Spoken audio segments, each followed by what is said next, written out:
Shabazz The OG, you tapped in with Pete Films, man. How you feeling? Man, I'm good, man. I'm blessed. You understand me? I'm here. Smooth. That's what's up. That's what's up. Listen, I want to start off by saying, I appreciate you for even agreeing to sit down with me today. You heard? Oh, man, it's all good. That's what the platform and myself is about. You know what I mean? That's a fact. Staying on the ground, 2 feet, 10 toes down, man. Let's get it. Yeah, now, sure. I know, it's your first time on the platform, so I want to allow, the supporters to get familiar with who you are. All right? Yeah.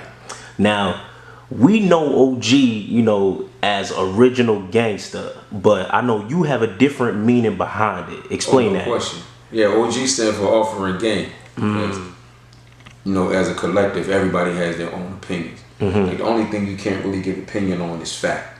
Right? Exactly. A lot of stuff that we see in society today, we have differences of opinions, different perspectives, because that's just how most things are set up. Gotcha. You know what I mean? But so it's not really all about what's right and what's wrong. It's about sparking dialogue. Yeah. And getting different perspectives, and somebody taking something from me and me taking something from somebody. It's just like a give and take experience, right? Okay. So we're offering game. It's just like anything else. It's just me offering, because everything I talk about when we talking about real life and culture and things like that is shit I really been through. Yeah. So I'm just offering the game on how I've done things, how I dealt with things. Gotcha. What my walk was like, what my experiences were like, and how I overcame certain things and the things that I suffered through. Gotcha.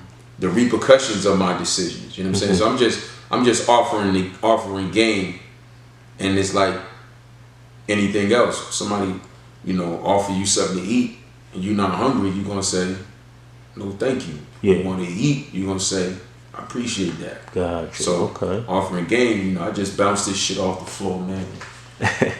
Let it go to the top, and whoever want it, go catch it before it hit the ground, man. There you go. I ain't force feeding this shit on nobody, man. There you go. That's what's up. Now, offering game. What made you decide to even take that responsibility on? Because it's like, a lot of people take a different route. What made you feel like, yo, you know what? This is something I want to do, and I feel good doing it.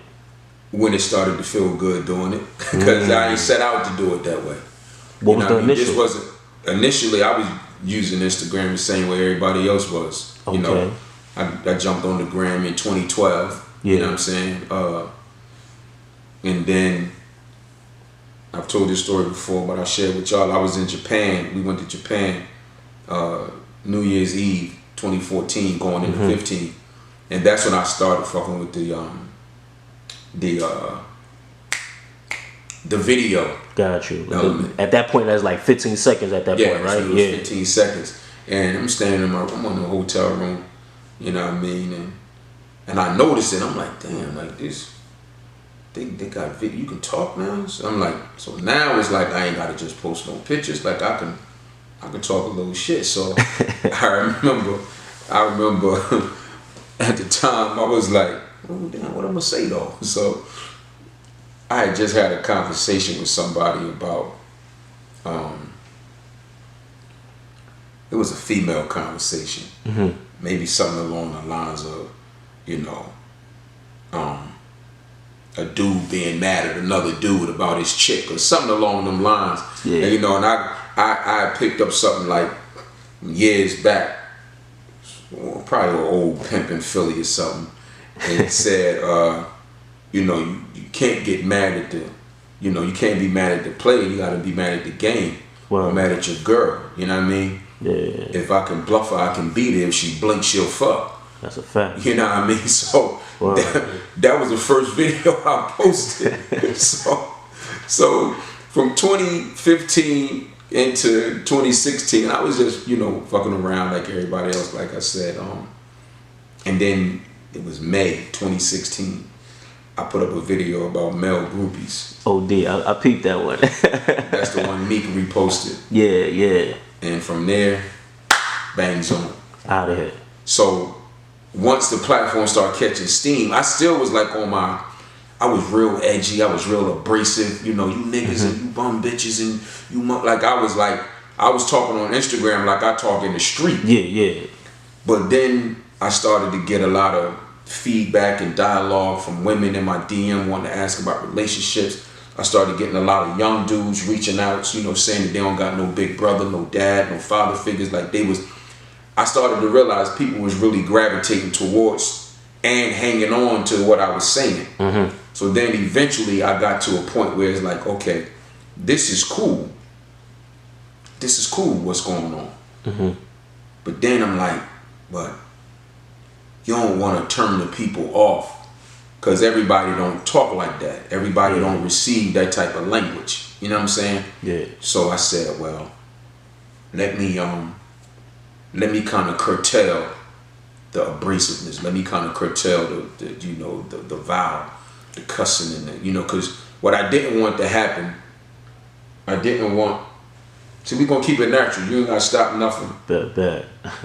Oh no, that's an unknown situation. Yeah, I got to a point where I was like, I didn't want what I was given to get lost in profanity. Yeah. Meaning I didn't want someone to be like, man, I love what this guy be talking about. He be keeping it real, but he cursed too much. Okay. But he always saying this. But he always saying bitch. But I didn't want that. I wanted everybody to feel comfortable. Yeah. To come to the platform, with the exception of who some of the shit I say apply to. I know they get uncomfortable. That's a fact. You know, they don't really like hanging around. Like, you know, they grab their jacket and go. So good, but it got to a point where I didn't anticipate it, or I didn't plan it. None of this was a strategy. Mm-hmm. You're just being yourself. Just being me, and when I realized what was becoming of it, then I started to step further and further into the shoes of just being responsible with the delivery. Not the content, because I'm going to talk about whatever. Yeah, how you present it to the people, though.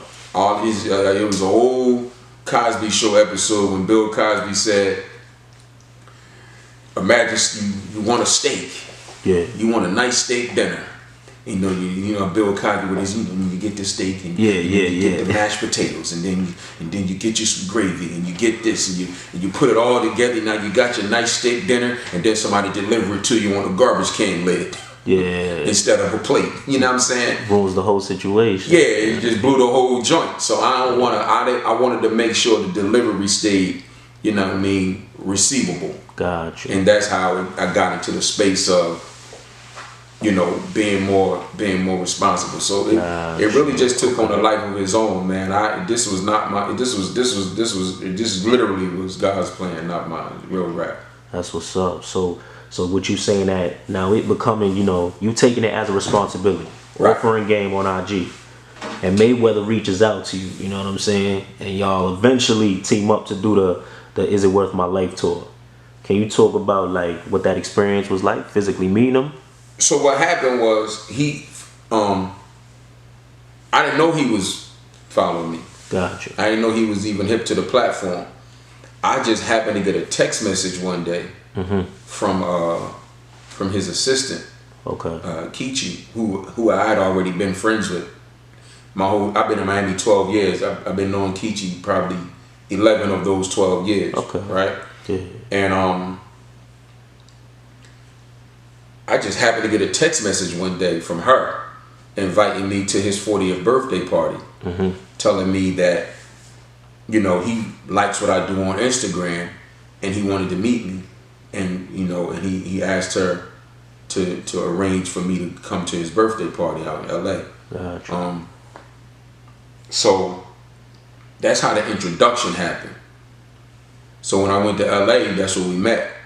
And then from that day to this one, you know, we where we are. The Is It Worth My Life tour, he didn't go on the tour. What he did was he told me from the beginning, I got you. He said, I appreciate what you do for the culture. I support what you do. You know, I'm behind you 100%. Yeah. So he had Kichi send me the TMT logo. So he was like, you know, if you ever, you doing merch, you doing this, whatever you doing, if you want to use the logo, I trust you to use it. So that's big right there. I could put the TNT logo on, whatever I wanted to. Basically, at the time is what he was telling me. So I knew I was gearing up to go out on the road, but I also knew I was new in what I was doing. Yeah, I'm smart enough to know, these 3 letters hold a lot of weight. Absolutely. In the eyes of many. So I dubbed it, Floyd Mayweather and the Money Team Presents. Gotcha. Is It Worth My Life tour. Okay. So I put that on the tour just to give the tour that recognition. 1, 2, to show that, despite all the, inhibitions people have about Champ, man, like, he's a good dude.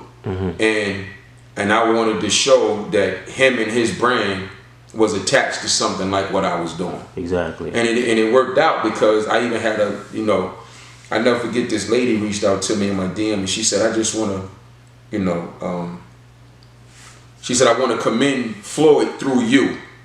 She said, because I really respect him making his brand a part of something, or with someone like yourself that's doing what you're doing. She said, I never would have expected to see him, be a part of something like this, or to support somebody. She said, it tells me, she said, despite what I've seen in the media, him supporting somebody like you tells me something about him that I didn't know. Yeah, absolutely. And I thought that was dope. Yeah. Because that was the whole purpose of it. In addition to the branding, I just wanted to attach something dope, to Champ, in addition to all the other things that he was doing. Exactly. So going to different cities, speaking of young men and women, what would you say is one of the most common issues that, like, these young men and women deal with? Their own identities. Not doing what's popular, not following the wave, as you said. Now, you saying that they having trouble not following it? They're having trouble. They're having trouble standing in their own position. Gotcha. Like, you could know that you shouldn't do this, but it's the wave. Yeah. So a lot of people have gotten caught up in going against the grain of who they are at their own fiber. Okay. You know what I'm saying? Yeah. So a lot of times, through the dialogues that I've seen with the ones that's having problems, because believe it or not, I didn't talk to as many troubled people. I've been to universities, schools, very intelligent youth and teenagers and college students that I've come across. I went to one detention center in St. Louis. They range from ages 14 to 17. And even they were attentive, even though they were in a legal situation. Yeah. After I finished talking to them, probably about 5 or 6 of them wanted to stay behind and still talk to me and ask questions, and the administrator allowed them to do it. So I see a whole array of different things going on, but if I just had to narrow it down, I think a lot of the younger people have a problem. Just maybe their biggest issue is how to deal with societal issues and the peer pressure, and staying in the space that they know they should be in, versus being pressured into doing some things that they shouldn't. Got you. And when you come across like a child that has that issue, like, how do you even get through to them? That's big though. There's grown-ups who can't even do that. It depends on what their issue is. He's 17 years old, and it's his birthday. She reached out to me. She was like, my son follows your page. It would really be, she said, I know it's probably a long shot, but can you just send us a video telling him happy birthday?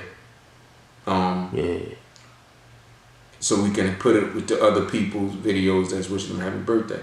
So I'm sitting in the crib, and and then I do the video, and I send it to her, and she's just super, super thankful and grateful. It's like I do stuff like that all the time. Like, I talk to people on the phone, adults and teenagers. You know what I'm saying? Like, I made myself accessible. So like when you say, what do I say to them when they in certain spaces? It depends on the individual, you know, because it's no script. And I think that's where a lot of people go wrong. Like, I don't generalize. Yeah. I don't, there is no, like, generalization is where a lot of people fall short of assessing something accurately. Like, I don't generalize all white people because of what a group of fools do. I don't generalize all cops. I don't generalize, like, I don't, because it's stereotypical, right? And me as a black man, I don't speak for nobody else. I speak for me. I don't like to be grouped in. I don't like to be stereotyped. I don't care if we are. I don't like it. Yeah. I don't like to feel, I don't want somebody to feel like because I'm black, I'm going to hurt them. Or because I'm black, you can expect me to have this type of behavior. I don't like that, so I don't give that. You dig what I'm saying? I don't care how many cops do this. I can't hold this cop right here that I've never seen do anything wrong, that I'm not aware of him doing anything wrong, that I'm not aware that he supports any wrongdoing. You understand what I'm saying? Yeah. I can't mistreat that man because of what all of these cops over here did. I just don't move like that. So when it comes to talking to people, I have to talk to everybody as individuals. So when I'm talking to a troubled youth, I can't handle him based on what I'm used to hearing about everybody else and then project that onto him. Yeah. That might not have shit to do. That might not even be his issue. Yeah. His issue might just be he don't know how to communicate. And here I am talking to him like he done did something that I witnessed another teenager do. Yeah. You understand what I'm saying? So the answer to that is I deal with everybody as an individual, man. And whatever I feel like that person needs, that's what I give them. Got you. Now, before I came out here to do this interview, like I'm you know, tapped in with a lot of people, like the kids around the neighborhood and all that. And one of them wanted me to ask you a question. You know what I'm saying? I'm like, yo, it was a pretty good question. It's a tough question, but I'm like, I really want his perspective on it. He was like, yo, P, you know, how can an older dude that sits in his nice home, in his nice community, tell me to stop carrying a gun and stop selling drugs when both these things are keeping me alive? You know, it's part of survival for me. He like, what? Ask him what he would say about that. And I'm not saying that that's you living in a nice home, nice community, but I'm just saying what you said before, how, you know, people just come and generalize like, yo, you guys got to do this and do that. So his question is, how do I stop when there's no income and the environment I live in, this is the only thing that could sort of keep me alive? So what's the question? Is he saying how does he stop? Yeah. Or is he saying how do I tell him not to do it? I guess both. Right. It's twofold. It's duality in that question. One, I never tell people not to sell drugs. I sold them. Yeah. And I stopped when I was ready. Okay. What y'all hear me tell people is if that's the life you have to live, whether you feel like you need to or whether you choose to. Yeah. Whether it's for the money, the hoes, the jewelry, the cars, whatever, or if it's for your real survival. I'm not going to tell you not to do it. I did it. What I'm going to tell you is be prepared for what come with it. Yeah, repercussions. Because you quit, you die, or you go to jail. Period. I don't care if it's for your survival. I don't care if it's for you to floss. I don't care if you feel like you need to. I don't care if you feel like you have to. It's about survival. Yeah. And sometimes people got this thing about convincing themselves that I gotta do this to get money. You really don't. I'm 52. Yeah. I ain't never known McDonald's not to be hiring. You know what I think it is? What you're saying before. It's the peer pressure. There you go. So people feel like I gotta go out here and do this. I gotta get this money, man. I ain't got no. You got choices. Yeah. You don't gotta carry no hammer. That's a fact. You got to be in that lifestyle. Yeah, they don't want their peers seeing them, you know, taking their order and all that. But this is what I'm saying. See, this is the shit you can't be bothered with. Like I said, man, I came to Miami 12 years ago. Yeah. That's 2008. 2007, I was fucked up. 2008, 2003, 2004, into 2005, I was riding private jets back then. Yeah. With the clique I was running with. Car services, all that good shit. 2002, 3, 4, into 5. By the end of 2005, I was back in Philly selling drugs. Yeah. You understand what I'm saying? By 2007, shit got funky. You know what I'm saying? Yeah. I'm just gonna leave it at that. Shit got funky, paper fucked up. Now it's like, oh shit. I got a Mercedes in the driveway. Tailor-made suits with my initials on the cuff of the shirts. Mm-hmm. You understand what I'm saying? Job hunting, my nigga. Yeah. Job hunting. You follow me? Yeah. Cause I got a kid. And I got another kid. Facts. I got 2 children. You follow me? I don't got time to be talking that, convincing myself with that goofy shit. Ah, damn, man, I can't be looking for no job, man. I got to go get it. Fuck all that. You're gonna go to jail. Yeah. I ended up working at a daycare center for $100 a week for about a month and a half. This real rap. This 2007. Yeah. Damn, 100 a week. That's... For like a month and a half, my homegirl gave me a job at her daycare picking up 2 kids from a school and dropping them off at her daycare just so she could help me out a little bit. Because I was fucked up. Yeah. But that humility, because I still was playing in the music industry too, but wasn't nothing moving at the time. We had just attempted to put out Emilio Sparks' solo album. You know, that didn't go well. So it was just like my man said, man, fuck it, we ain't fucking with this label shit no more. Because he was paying me to run the label that he had, Colossal Entertainment, but it wasn't working out, you know. So it was go time, it was survival time, right? Mm-hmm. But that humility that I had to go and work a job is what caused God to send me into a situation where somebody else with a record label needed somebody to consult them on how to run it and how to market and promote their artists. Yeah. So from February 2008, I started this project. Mm-hmm. And in May 2008, it led me to Miami. I've been here ever since. I'm saying that to say I could have easily mind fucked myself. Yeah. I got to get this money. I'm not gonna never tell nobody what to do to get their paper. Because we are human beings, we individuals, and everybody gotta make moves that they think is best for them. Yeah. Be prepared will come with the shit though. Well, I agree. So if the young man wanna know, and I talk to him directly, whoever you are in New York that asked that question, if you wanna stop selling drugs, you will. Weigh your options. You quit, you die, or you go into jail. Period. And there's no way around it. You can't manipulate it. You can't twist it, turn it, bend it. Those are the options when you're in the street. Yeah, that's a fact. Just look at all the greats. Escobar, Scarface, El Chapo.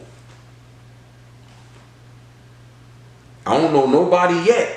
Yeah. I don't know nobody yet that made it through the game unless they quit. That's a fact. Whether they quit while they was up or whether they quit while they was down. If you avoided jail for the rest of your life or being in the ground from the game, then that means you quit. Yeah. That's a fact. That's just how it goes. At some point you're gonna, one of those 3 things is gonna be the end result. So I've never been a fan of telling people what to do to get their money because I didn't let nobody tell me when to stop. Yeah. So I'm not gonna be a hypocrite. So if you really listen to my dialogue on it, if you really go back through, I'm gonna tell people what they expect. Yeah. But I'm gonna always tell them, do you? Yeah. Those are your choices and decisions. But make sure you know what you're doing. Cause like I said, man, I'm not with all of that. I'm like I said, they got this thing where men this, men. I don't think like men. I remove the N and I think like me. Exactly. You know what I'm saying? I move like me. I'm an individual. I got my own identity, and I'm comfortable with me. Yeah. I'm comfortable with me, and a lot of dudes, females as well, gotta understand how to be comfortable within themselves. If all your friends are selling drugs, but you know what selling drugs can bring, and you decide you're gonna go get a job at Target, go do that. Don't be scared to do it. Yeah. Don't be scared to be the guy to go work at Target, man. If you feel like that's gonna save your life. They got girls at Target. These bad ones work at Target. You know what I'm saying? You might catch one in the parking lot that don't work there that's coming to shop. I feel you. Just never know, man. Like, it'd be too many things that be done fucked up people's minds, man. Yeah. To make them think that this is the only way you're gonna get some sneakers, this the only way you can get a chain, this the only way you can get a bad girl. Like, no, all that shit is whack. It's fake. Exactly. It's not real. Now, I was watching some of your interviews and online, and one thing you made clear is that, you know, you're not scared to touch any topic. No. You know what I'm saying? So while we're discussing the youth, you know, I want your opinion on a Boosie live that recently went viral. Right. You know what I mean? I posted about that. Okay, boom. So basically, for the people that didn't see, he's basically said, you know, I'm training my sons and nephews right. They got head at 12, 13 by a grown woman. Right. So you say you posted it. Like, what was your stance on that when you hear something like that? First and foremost, I don't think Boosie thought he was doing something wrong. But in my opinion, he was. Okay. One, that's not something that you should have put in the public. Because that's a different type of scrutiny. Yeah. You understand what I'm saying? Yeah. Because I don't care how you shape it, turn it, flip it, mold it. It's pedophilia. It's child abuse. It's child neglect. But we tend to not use those terms because it was a boy. Yeah, I agree. You understand what I'm saying? Yeah. Imagine what would have happened if Kim Kardashian went on live on Instagram and said she allowed her son to get head from a grown woman. The internet would have crashed. Yeah. You dig what I'm saying? Yeah. See, they got these disparities between boys and girls. Like I asked somebody, if it's okay for a grown woman to give a 12-year-old boy head, then it's okay all the way it's around. okay for a grown man to eat a 12-year-old girl pussy? Yeah. That's what you telling me? No, boys and girls is different. Psychologically, no, they're not. Exactly. No, they're not. But this is what people have allowed themselves to think. And men, in my opinion, rather, who take little boys and put them in those type of positions, it's not for the boy, it's for them. Wouldn't explain that. Because they the ones that in the back of their mind feel like, man, I don't want my son to be gay. I don't want my nephew to be gay. Okay. I want to make sure he's a man. So I'm gonna go get him. I'm gonna get his dick sucked. And when they do it, yeah, look at you. But they really doing that for them to satisfy themselves. It's so crazy that you say that, because my next question was gonna be like, do you feel like because of the climate we're in, you know how everybody's like, there's this agenda to emasculate young black boys? I think absolutely. That's okay. Yeah. And especially with Boosie, like I said, I don't think he felt he was doing something wrong, but subconsciously, because look how hard he went against D Wade. Yeah. So in his mind, my son, my nephew, my son, they ain't gonna be like that. Yeah. Come on over here and get y'all dick sucked, because you're not gonna end up like that. Yo, it's so crazy because but the slippery slope, right? The slippery slope with that is this. There's dialogue that's gonna have to go with that. Absolutely. Because what happens when the little nigga fall in love with the feeling? Man. What happens when he fall in love with the pleasure but not ready for unexpected measures? Meaning, what happens when ain't no grown woman to get his dick sucked?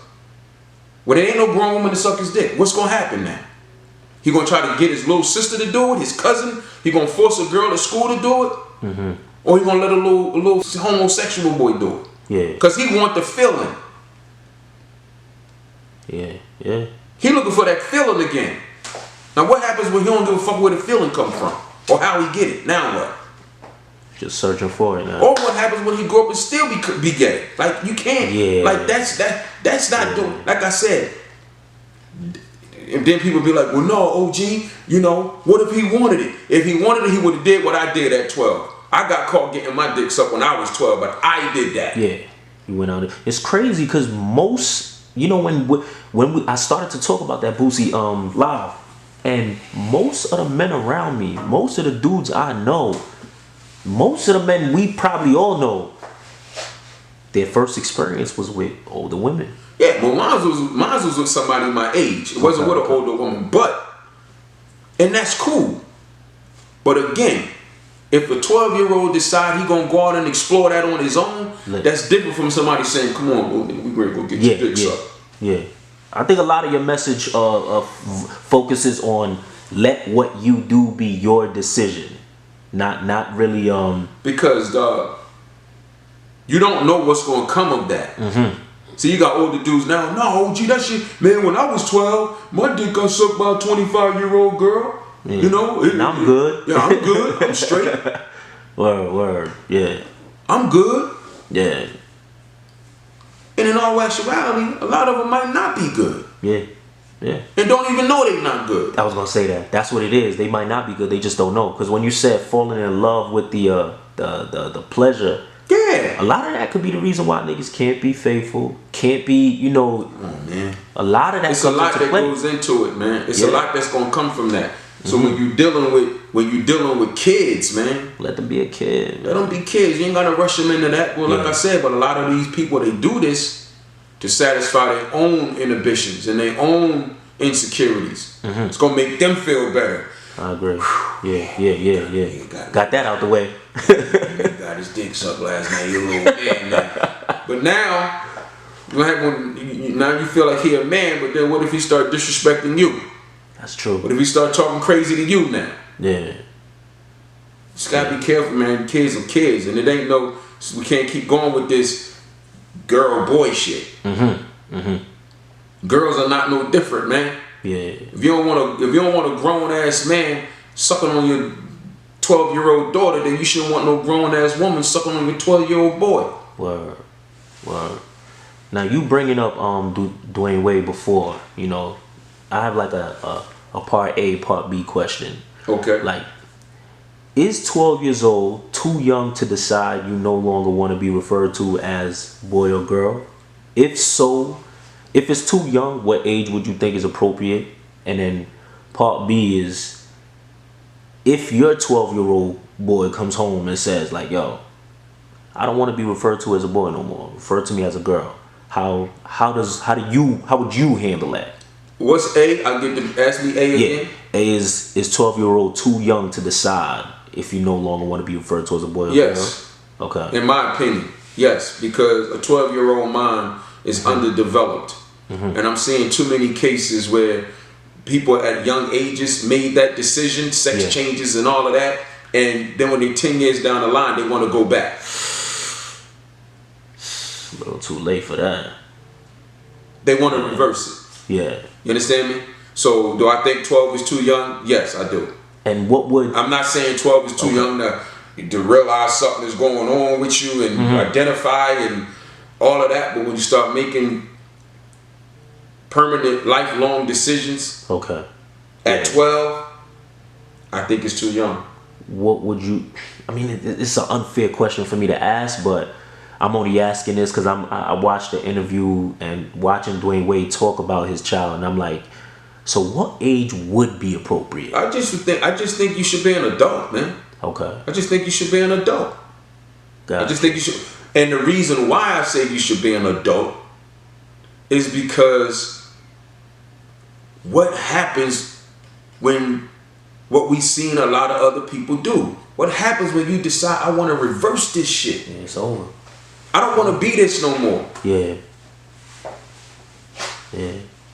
It's true. You know, so that's why I say 12 years old. Because if that's the case, if a 12-year-old decide, man, Mom, I'm be having hard days at school, shit be stressing me out. You mind if we just have, smoke a blunt together and have a little sip of Hennessy? That's gonna make me feel better. Yeah. You gonna let a 12-year-old do that? Not at all. You gonna let a 12-year-old decide that I need to smoke a blunt to, get through the stress that I had today at school, or have a drink with you? You know, again, your 12-year-old daughter come home and she decide, I'm ready to start having sex and I'd like to have a baby. I want to be a mother by the time I'm 14. You gonna say, okay, cool? Yeah, making adult decisions. You understand what I'm saying? Yeah. So that's my whole thing with that. Again, I'm not saying that means the feeling is not there, the awareness is not there, but that's something that a child should be walked through privately, I believe. Yeah. You know? Yeah. I think, you know, and cordially and respectfully, I know D Wade. Like, okay. You know what I mean? I fuck with homie and Gabrielle, very cordial. You know, when I see them. So I'm very careful and meticulous about my dialogue because I respect them as individuals first and foremost. You understand what I'm saying? So that was just a real touchy subject for me. At the end of the day, it's still their child. Yeah. You know, her stepson, you know, and his child. You know, but again, you know, when I'm asked my honest opinion of it, not to bash them and to no degree, because again, it's still their final decision. But when I'm asked, you know, then that's my perspective on it. And what was the part B of the question? It's like what you were saying before. I'm speaking about me, my experiences and everything. So the part B question is, if your 12-year-old comes and says, I don't want to be referred to as a boy anymore or a girl anymore, how do you handle that? I'm going to check his or her bank account. Explain that. You lost me on that one. I'm going to check the bank account and see if they equipped to go out and live on their fucking own. Because as long as you in my house, I don't give a fuck what you feeling. I'm not calling you a girl. Yeah. And I'm not calling you a boy. Okay. That's an interesting way to look at it. I'm not calling you. I'm not calling my son a girl. I don't give a fuck what he wants. At 12 years old, I'm not doing it. Yeah. What if they older though, like 20, 21, 22? I'm not referring to. I'm not calling if my son tells me to call him Erica. Yeah. I'm not doing it. Nah, you Eric. Live your life how you want to live, but if you're not going to answer to what your dad, I'm not doing that, though. Yeah. Okay. I'm not doing that. Now, can the love for your child ever stop if they? No. Okay. It's your child, you love your child. Got you. You hate what they're doing. You hate the situation. You don't want to see that. But if my son was gay, I'm going to feel how I feel, but I'm going to still murder a motherfucker about my kid. There you go, word. And I asked that because online, you know, we've all watched, you know, 50 Cent make some comments about his son that, you know what I'm saying? 50 situation different. Yeah, I'm saying. Did you see the Van Lathan interview? You didn't see that? Nah. Got you. Basically, Van Lathan asked him, you know. Is that the one where it was kind of dark? Yeah. It was kind of dark. It was split screen on live. Yeah. Yeah, I saw that. Okay. I did see that when he was when Fifth explained it. You know. Yeah, he basically said, you know, do you love your son? Do you love him? And he said, I used to. And basically 50 said, you know, like, if it slithers like a snake, is it a snake or do you need to get bit? But that's different because historically people know how 50 feel about people with him, you know, choosing his allies. I'm sorry, his opposition. Yes. You know, so if it were my son and my son continuously fraternizing with my enemies and fraternizing and poking the bear of being around people who could potentially want to harm me. Yeah. If my son then my son is choosing a side now. Yeah. So now at this point it don't matter that he came from my loins. Yeah. Because now this could be the very individual that could create my demise or cause me my life because he has chosen a side. Yeah. And you now is Fifth and his son situation that deep? I'm not sure. I don't know. Yeah. But based on how he feels, like when you cross a certain line, some people don't allow you to come back from that. So like I said, besides what we see on the internet, I don't know what the depths of that is. You know what I'm saying? So it's well, do you feel like being so into this, like, you know, he makes the music like he been in the streets for a long time. Do you feel like that sort of has a big impact on how he thinks. Of course. Yeah. Yeah, of course. Of course. Because you got to think, 50 is a businessman. Yeah. He come from hustling. So he just channeled his business savvy from the street. Exactly. And use it in these boardrooms. Yeah. But his mentality is still Southside Jamaica, Queens. Absolutely. Yeah. I think people forget that. His mentality is still Southside Jamaica, Queens. He's just a good businessman. Yeah. But he's still who he is at his core. So those values and those principles that he carry, they apply for everybody. Yeah, but I'm gonna play devil's advocate here now. Does it make it right? It's not about being right or wrong. That's how he chooses to handle it. That's his life. Got you. Nobody can tell somebody else how to handle what they consider to be betrayal. Okay. I'm gonna ask this, because I was watching an interview and this dude who is cool with his son basically said, you know, you brought certain people into your son's life just because you are now, these people known his son since he was 4 years old, 5 years old. It don't matter. I don't give a fuck. Okay. That's my son. Yeah, at the end of the day, if I introduce my son to y'all and y'all my niggas and then y'all no longer become my niggas to the point where y'all could harm me, then it's over. My son don't got no business over there. I feel the same way. I'm Period. not gonna lie. It ain't. I don't. It's different. Yeah. If it wasn't a detrimental situation. You understand what I'm saying? But it's life threatening. But if it's a life threatening situation, we having a different type of dialogue. Okay. Got you. Having a different type of dialogue, man. My son can't be friends with somebody that could potentially hurt me. Bet. Got you. Now let's get into the biggest story right now. You know, Ahmaud Arbery. I know you've been very, very, very vocal on that situation. I've been seeing on the gram. You know, you've been gunned down by Travis and Gregory McMichaels. Right. You know, why do you think we're still experiencing like these modern day lynchings? I mean, because racism never ended. White people that don't like black people never stopped. That's a fact. You know, I'm not surprised at it. Yeah. We're just getting to see it on videos now. Absolutely. It never stopped. Absolutely. You know, so it's not like, you know, we're seeing it because it's being recorded, but it's not new. It never went anywhere. Yeah. When you reviewed the case or whatever the case may be, just on news, watching the case, what would you say, what bothered you the most about the case? Because I see when you talking about it, you seem like it just don't sit well with you at all. I mean, at the end of the day, why is you fucking with this man? Yeah. They're saying because he was trespassing. I don't give a fuck if he blew the whole building up. It wasn't your building. Exactly. And there were other people who was trespassing as well. It's what people do with unfinished construction sites like that. Yeah. He didn't do nothing egregious. He didn't do nothing asinine and so unheard of. And that's why the owner of the home said, I don't want this to be justification for his murder. Absolutely. Yeah. Nothing was stolen. Other people go in and out of my house as well. Yeah. It's crazy how the person who owns it doesn't care, but others around them care.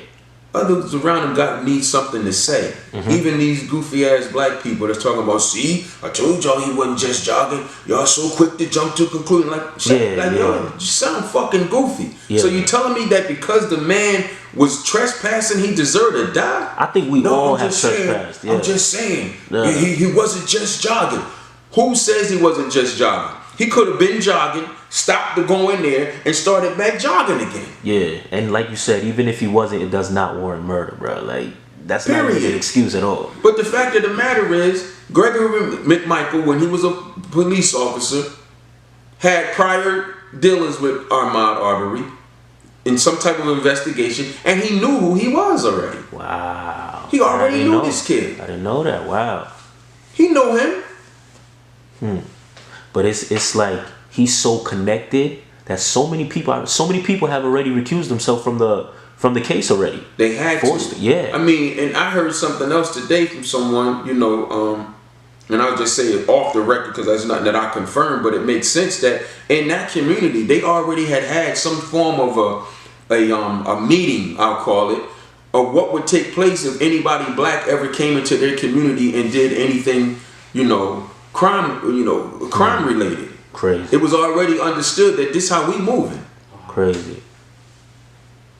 You understand what I'm saying? And that brings an interesting point, because I talk to my boys all the time, and I'm like, I feel like us as black people, we should be doing meetings as well. Not like, I feel like we always put we always talk about what we're gonna do in our changes and put it on camera. But I do believe we should have like secret meetings as well. What we want to fix in our community, what we want to, you know what I'm saying? They doing it. Those meetings are being held, brother. Okay. I promise you that. There we go. All right. Those meetings are being held. What's understood don't need to be explained. It's some of our people, dog. They ain't with all of this talk shit. Yeah, they actually pushing the buttons behind the scenes. They around here. Gotcha. You need that at that. Got you. Now I know you all. Candace Owens was somebody who also said, he was trespassing and everything. I only heard her speak one time on the panel at the Revolt. Yeah. And I thought she was a little sketchy. I'm like, damn, she never really was hip to her. But when she did that goofy shit, and then I seen her with the picture talking about the only man I love more than the man on my right is the man on my left, all this old clown shit. Yeah. Man, I was just disappointed, man. Yeah. I was disappointed because the verbiage on camera breaking into a home. That's whether it's Ahmaud Arbery or anybody else. Yeah. That's not breaking into a home. At all. So why would you say that? Yeah. And so my thing is this. That's what lets me know you full of shit. Because if you have to embellish, if you gotta lie, you gotta add sauce to it, then you must know you wrong. Yeah, I agree. Because if you didn't like the fact that he trespassed, just call it trespassing like it is. Say I don't feel like he had any business going into that property. Yeah. Say that. But don't put a fucked up narrative out there. He was caught. Yeah. Caught on camera breaking into a house. Wow. They worded like that. That all of that is intentional. All of that. Caught on camera breaking. You a black woman. Yeah. I mean, well, I guess you black. I don't know. You understand what I'm saying? Yeah, no, so it 100%. just be that type of fuck shit that I don't be with. Like, come on, man. Like, call it how it is. And if you got to put all of this tricky shit on it, then that must mean you saying something that ain't cool. Something's wrong. And then you see they like even now they bringing up when he was at the park. I don't give a fuck about none of that. It's crazy though what they do. Nothing they will do will make you feel like it's not justified. At the end of the day, I don't care if he got drug charges from in the past. I don't give a fuck what they dig up. Nothing is going to justify what they did on that block. I agree. Nothing. Initially, how did you feel about the guy who recorded it? To be honest, when I first saw it, and I saw that it was being recorded, I didn't think much of that part. Yeah, me neither. I was too busy. Upset. I was too acclimated to what took place. I agree. Then when it started to focus on the following, then I'm like, okay, now what the fuck was you doing? Okay. Then when I heard him speak, first thing that my mind was, okay, well if you were so fucking innocent, why you didn't call the police? Then my next thing was, hold on, fuck calling the police. You say you was recording it because you wanted the family to be able to know the truth or get the justice or whatever. But how could you know that the family was going to need justice for something if you didn't already know what the fuck was about to happen? Yeah. So you already implicated yourself. I call him Hot Rod. Roddy Bryan, Hot Rod. Yeah, well, Hot Rod got his. He got charged yesterday. He done joined the party. Yup. He done joined the party in the VIP section There you Hosted go. by the Georgia Bureau of Investigations. There you go. He there. Now, Arbery's mom, it just, she said, she would want to see, Kill him. yeah, death penalty. Do you feel the same? If not, what would you feel like would be the best form of justice? I could go either way. See, me personally, I'm not mad that she wanted him to die because her son died, but like me, I'd rather see him suffer in the penitentiary. Okay. I'd rather see him life with no parole. Mm-hmm. I want them to feel that. I want them to feel what they did. I want them to wake up every day. And think about that. I want them to wake up every day. Not that they're gonna give a fuck about what they did. I want them to wake up every day with no freedom. Cause they don't give a fuck that they killed him. There's no remorse about that. Yeah. Yeah. I want them to wake up every day and no freedom. With no freedom. Well, it's crazy. You saying that they don't even care that they killed him. They don't. That's why they killed him. Yeah, I totally agree. Even the fact that the dude recorded it and gave it to the people, like, I didn't understand. If you're involved, how you gonna record it and get you? You must have really thought you was right in what you was doing. Gave it. No. The person he gave it to is the one who leaked it. The one who leaked it is he thought they was gonna get off. He's the one that thought he was doing something right. That, like, how? He thought that the tape was gonna prove that Ahmaud attacked Travis McMichael. Even when they said, "Oh, we want to just talk to you," who the hell want to talk to somebody with a shotgun in their hand? Anyone in their right mind that want to live would have done what Ahmaud did. Even with these people talking about how you gonna run up on somebody with a shotgun, that's not what the fuck he did. He was running towards the man. When he saw the shotgun, he diverted around the truck. Yeah, By the time he got to the front of the truck, Travis McMichael is meeting him with the gun. Now survival mode kick in. I don't got nowhere else to go. I have to do this. I got to try to fight him for this gun now. He tried to go around the truck. Yeah. So it's just a bunch of bullshit, man. Exactly. Yeah. Now, with all of this stuff going on, like, ultimately, what do you think, like, we would need to do? I know I seen you on live with my son. I see you connected here and there. What would we need to do as black people to get the respect that we deserve? I get the respect I deserve. Yeah. I'm gonna get that. Whether it's the police, whether it's the fire department, a nurse, you. Collectively, we change as individuals. Everybody got to be the change that they say they want to see. Everybody got to represent what they want to be different. That's how you change collectively. Okay. We need to be united, but we can't be united as a whole until, as individuals, you decide that's what you want to be. Okay. So it still starts as an individuality. I agree. Yeah. Damn. So I know we talked about a bunch of topics. So what's next for Shabazz? What's next? Podcast, book, audio book, life tutorial audio. Gotcha. Some other entrepreneurial ventures. I'm just out here, man. Yeah. I'm living in. I'm embracing the journey. You know what I'm saying? I'm embracing the journey, man.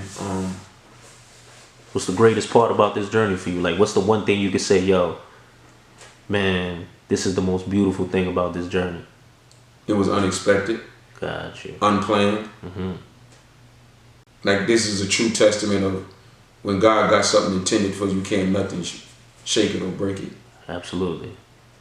There we go. Do you have a name for the book or anything, or it's just book is entitled "Flip Your Life"? Alright, bet. That's the name of the book. Flip Your Life. There you go. Any dates? Release dates? No. Alright. Yeah, but no. No doubt. Listen, man, Shabazz OG, I want to tell you that I truly respect, what you're doing for the culture. Right. You know what I'm saying? Truly appreciate you, for tapping in. No question. You know what I mean? And until next time, man. You already. Appreciate you. You already. Gone.